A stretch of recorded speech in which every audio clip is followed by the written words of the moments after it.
2%. Dr. Oyesije omwegesa aharimbara University of Science and Technology nashobora ngo bakozora Okucondooza omu district ya Bushenyi hamwe na Shema ahabwo kushanga unozo zikizireyo omundi yambi y'abana nayongera ashobora ngo mu mashomero 80 ago bakozeremu Okucondooza bashangire ngo bucweka bubiri hari 10 nigo gashangirwe gari ahamutindo go kubika byokurya ebiro kwikirizibwa aba World Health Organization. Urugumpwe ninga mordi urugumpwe kurugumanwe yongera kubasa kuretera ubutwa wemerejo mbicori na munonga na nomu binyobwa na nomu buro na nomu gusha na nguna nomu mate abo kubentezo umwe ziriye bicori kandi bicori byaba birwire naco kibasa kuretera ubutwa. Amashomero agubarambuyire bashangire ngo bucweka bubiri aharigana nibo bine istoaze byo kurya ezirukusya omutindo ogwa World Health Organization erukoragira bingi tubagwine ya omashomero agutasamporingire mu Western Uganda tubura hamutindo kandi abana bitu cyaba kityo nibabari ahabuzibu munonga abo bakweta aflatoxins kandi warengwa aflatoxins nizireta kansa munonga cannot kansa zonka konka hine bizikureta directly ninja warakuriye ngo umwana wanje bambinga ishomero ngo abire nayirukana ninga yarwara abire nayirukana abire na ya ariro buhunga yirukana ariro buhunga yakora ariro buhunga yarwara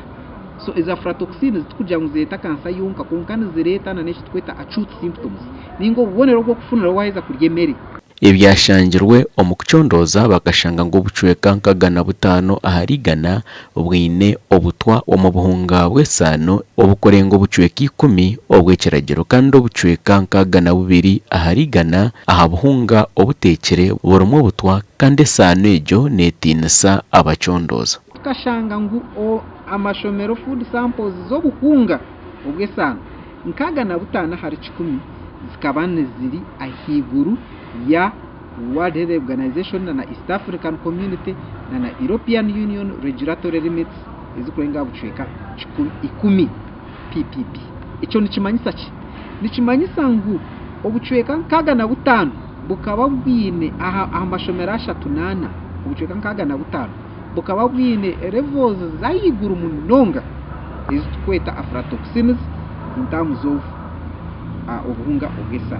kakora cyo kumaraho kurwanisa obutwa omubyokurya by'abana shemeye kugira ngo twegesa abantu abo kwandora ingemere umuyihanga ryona tukabegesa bakacenga emere y'abana abana bato bitu bashime kubana bajikwata bato ecakashatu ine tweta aflatoxin testing kits aflatoxin testing kit ne yamana mu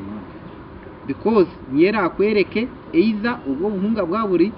contaminated ninga bwino butwa bwa aflatoxin zo ninga butagwina ohireho butwa oburukoretwa oruhumbwe amashomero negata parafini ombihimba kwenda kurwanisa omushogoyo omubana kandi hariho abajwangize musuminti kwenda ngo buhunga bugira uburemezi ekiri ecyakabi onkejo parafini tindungi amagara gomuntu ambiyo kuryebyo twabisiyo mu mashomero tegwa kureba ngo twabiko mu myanya mirungi ninga stores rungi starumu fikira kandi stakosya munonga kugira ngo byo bitakasisikara nintekateka ngo nekintu kikuru kumanya ebyo kurya bikubana biruga mu store bwakurugamo na n'amastore aguruku bikwikiramo mu mashomero hati tugire mu cyumuro ubu nubwo bwire bwo kuboneza amastore abwite nubwo bwire bwo kushanga ngo amastore garmu mbaho zo kuteka mu byo kurya kitari eco ruza kushanga byaza hansi byahumba harugamo obutwa obuhumbwe n'abashubuzi bo bonga kwija kubugura bitakomereje kurungi ubane bicoro nkebyo yabigura bitakomere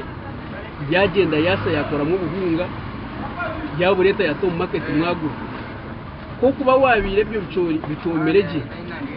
nehi wabika tikumara nimaro gwire biki abwa kare kabisa kakabiru biza mwaka hu